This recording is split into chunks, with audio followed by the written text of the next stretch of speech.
Hey guys, what's going on? Welcome back to my channel. So in today's video, I'm going to talk about what I think sets me apart in the wedding photography industry.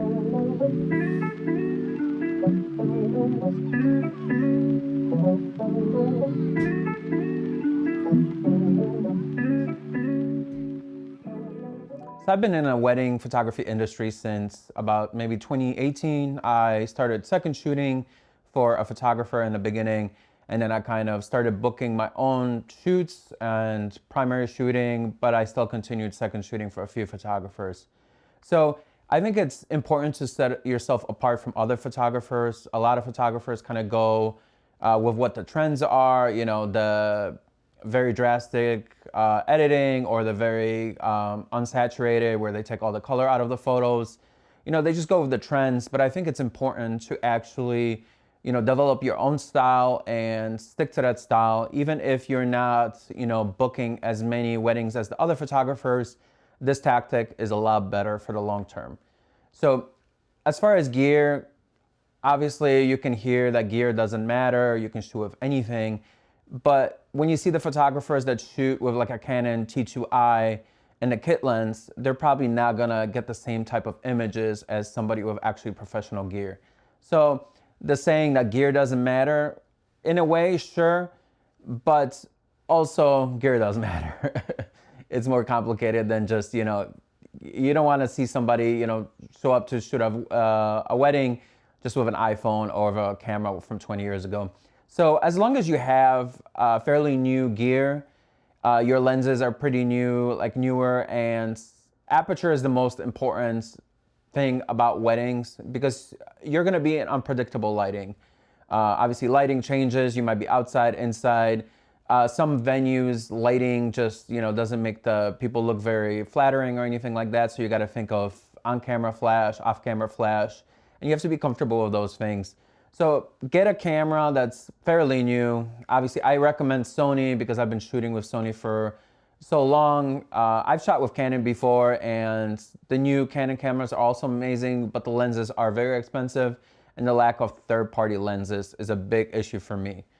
Because for weddings, you at least want a few lenses that can be, 1.8, 1.4 for those dark settings, so you can still capture the shot.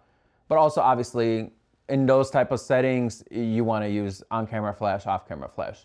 But yeah, I'm going to talk about the gear that sets me apart. So many photographers who have newer gear, let's say they have the new, Canon R5 or, the Sony A7 IV or the A7R5, I think that's the newest one. They're going to get a kit lens. So you have this awesome brand new camera and you just get the basic zoom kit lens these cameras come with. That's a big miss on their part. And they might just be starting out and they just look, hey, the Canon R5 is, the newest, best camera. I'm gonna get awesome shots. But lenses are more important and lenses hold their value. So you can get lenses from, 5 years ago, 7 years ago for these mirrorless cameras and they still perform just as good as the new lenses. They might not have as fast as focusing, or they might not be as sharp as the brand new lens, but some of these brand new lenses are just too sharp, and you see people put diffusion filters on the front of them. So sharpness isn't everything. For wedding photography, you want a flattering lens, and might not be the perfect lens, but it produces flattering images. So yeah, don't stick with the kit lens. I would say, even get a camera from a little older. You don't need to have the brand new camera, but lenses are more important. So currently I'm shooting with the Sony A7 IV. This is my primary photography camera right now for weddings. It's an awesome camera. I've shot some weddings with the A7R5. I rented it. And the big thing with it is obviously I think it's over 50 megapixel sensor. So if you shoot in full resolution, the pictures are just too big. So even the hosting site I use to host the galleries and everything, I can't upload that big of a file size as a photo. So you're, downsizing those images anyway, so why have the A7R5? I know obviously cropping is a big thing, but on the A7 IV, the sensor is over 30 megapixels, so you can do plenty of cropping on the sensor. You don't need, 50, 60 megapixel sensor. So some other things that sets me apart, obviously experience is big. So I don't shoot with zoom lenses. The only times I shoot with zoom lenses is for video. So if I'm doing some highlight film or something like that, I'm gonna have a zoom lens on my video cameras. But my photo cameras, I don't use zoom lenses. So the lenses I use, Sony 85 1.8. Great lens. You can get them for under, I think they're right around $500, so very affordable. Very good lens for portraits if you just want to isolate the subjects and you know, you're not trying to get too much of the background or anything. Great lens, 1.8. It's fast enough for a lot of settings. I don't use this setting during reception too much. Like I mentioned, I use it for some portraits, and churches is a big thing. I can put this on, you know, and in churches 1.8, perfect. Because in a lot of churches you can't use flash, so you want fast lenses.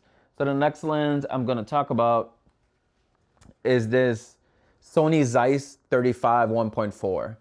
Also an awesome lens. I use these for couples portraits when I want to get a wider field of view. Let's say the background's awesome, awesome scenery.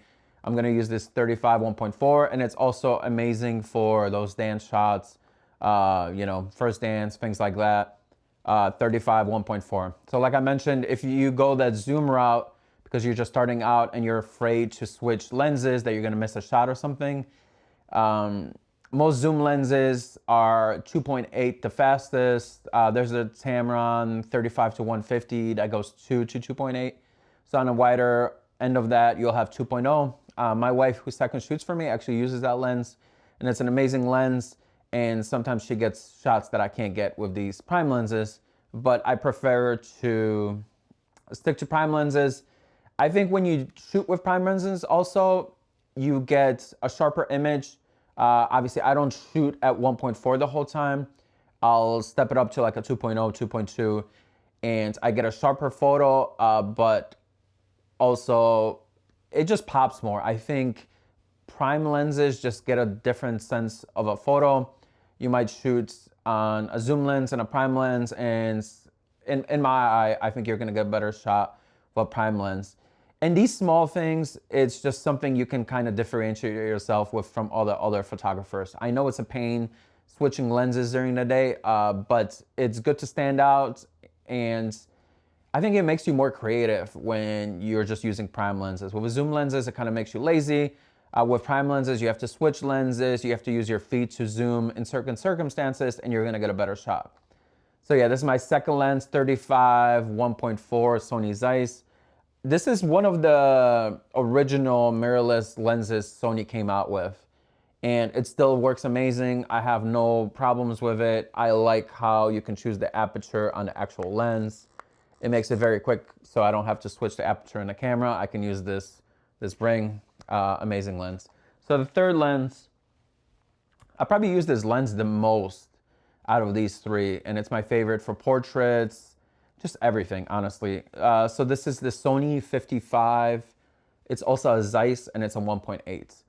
So don't get the Sony 50 1.8. That lens is not good. I don't recommend it. I had it for a little bit. It's a very affordable lens, but you can tell it's a cheap lens. Some lenses are on the cheaper side and you're still getting awesome images, but the Sony 50 1.8, you know, the Nifty 50, it's just, I don't think it's a great lens. I sold it pretty quickly after having it. And yeah, if you're looking for an affordable, you know, 50 millimeter lens for your Sony mirrorless system, I recommend the 55 1.8 Zeiss. It's a very small lens, which is super cool. When you put it on your camera, the guests kind of don't see you as often. You can get those journalistic shots because you just have a smaller camera, smaller kit, instead of having like some huge lens. Like my 35 1.4 is just a much bigger lens compared to this. So this is a lot more noticeable than this. So I love using this lens.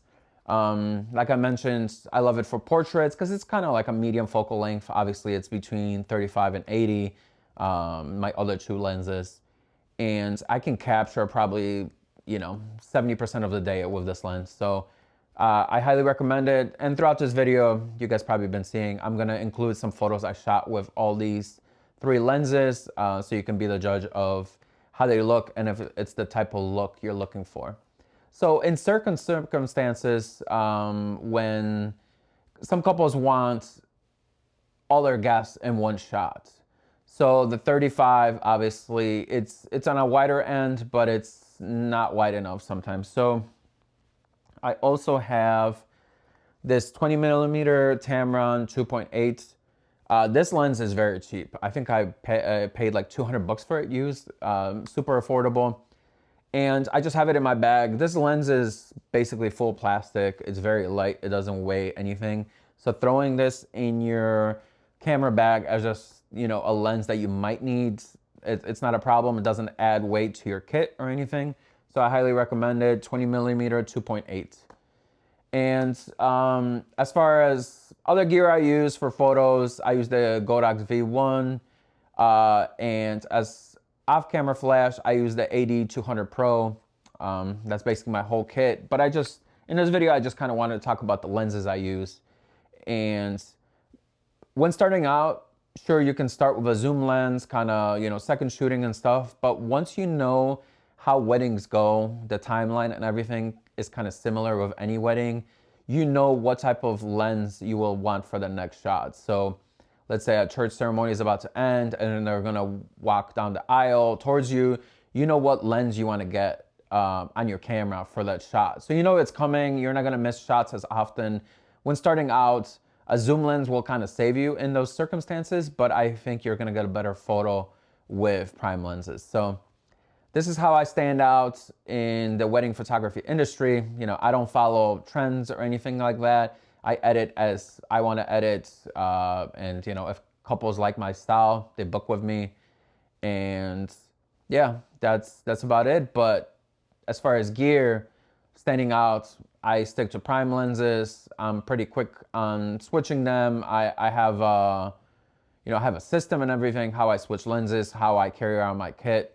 Maybe I'm gonna talk about it in another video. So it's pretty quickly for me to switch lenses and it's not much of a problem. So yeah, thank you for checking out this video. Hit me up if you guys have any questions about the wedding photography industry. And yeah, thank you guys. See you guys later.